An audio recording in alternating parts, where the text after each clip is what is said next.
Dari pengamatan saya 61 tahun, 99% masalah hidup kita bisa diselesaikan dengan uang. Masalah kita bisa selesai dengan uang. Yang 1% itu apa? Pakai lebih banyak uang. Itu aja. Inilah kenyataan hidup Bapak sekalian.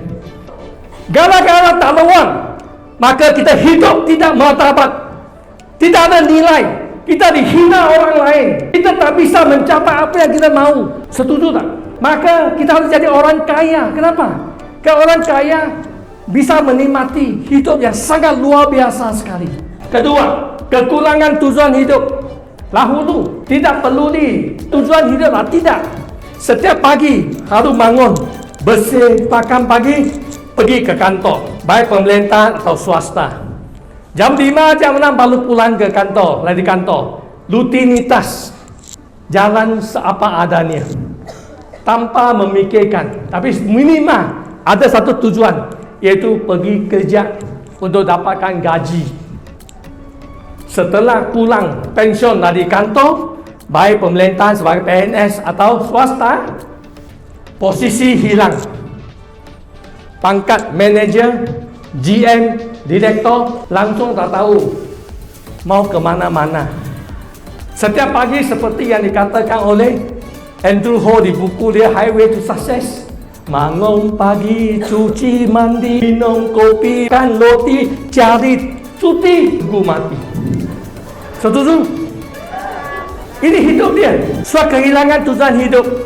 Bapak sekalian, kalau kita ulang rutinitas hidup yang sama, dia kali dengan 10 tahun, tak ada bedanya kali dengan 5 tahun, 10 tahun atau 20 tahun.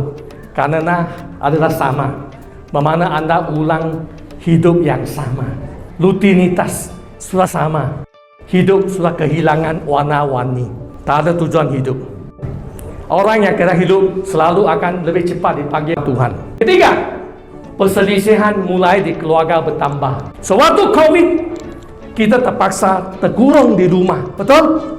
Selama ini, mereka tak pernah hidup bersama-sama selama 24 jam satu hari. Tiba-tiba, banyak ribut tak?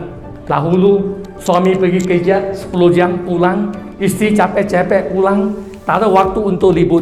Tetapi kadang-kadang COVID, tak ada apa-apa di rumah, tinggal di rumah, kemudian tak puas, maka banyak ribut. Banyak kasus perceraian terjadi waktu COVID. Setuju? Kenapa? Karena perselisihan sudah terjadi. Maka untuk hidup sama-sama satu hari 24 jam untuk bulan tahun bukan hal yang gampang. Banyak yang mulai ribut dengan anak.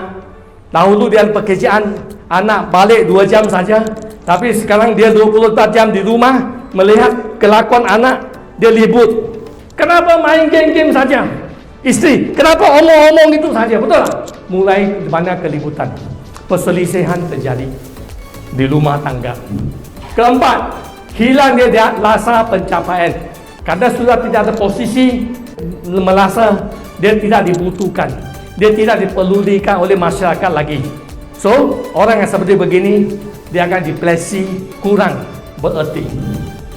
Lagi yang kelima, Anda mungkin hidup lebih lama dari Anda pikirkan. Ingat, 50 tahun lalu, rata-rata orang Indonesia hanya bisa hidup lebih 60 tahun. Itu sudah sangat luar biasa sekali. Hari ini, rata-rata orang Indonesia bisa hidup sampai 72 tahun. Ingat, kalau Anda saat ini 40 tahun ke atas, tidak ada penyakit yang sangat kritis, menjaga dengan baik tubuh badan Anda, makanan, Anda akan bisa hidup lebih 80 ke atas.